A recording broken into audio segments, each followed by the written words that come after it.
नव्या गाडीची पहिली वारी आणि सोबतीला संपूर्ण कुटुंब. उत्साह तर असणारच.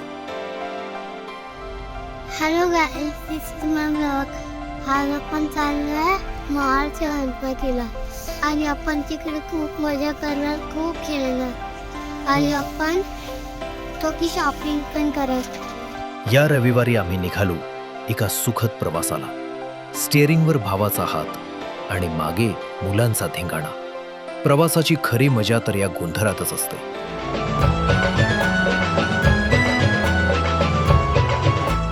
बघता बघता आम्ही पोचलो महाडमध्ये. प्रसन्न वातावरण, गजबजलेला बाजार आणि गणपती बाप्पाच्या दर्शनाची ओढ मनाला लागली होती.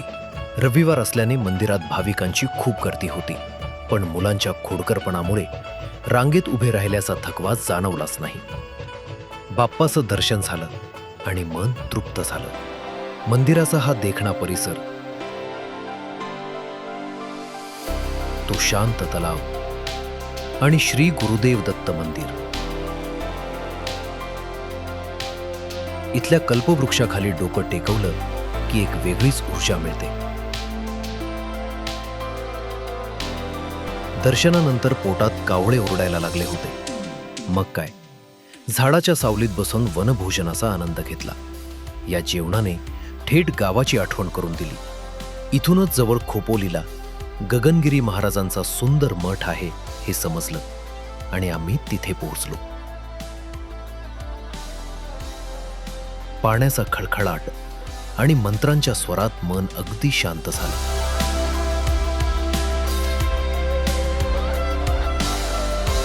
दिवसभराच्या प्रवासानंतर वेळ होती मेजवानीची.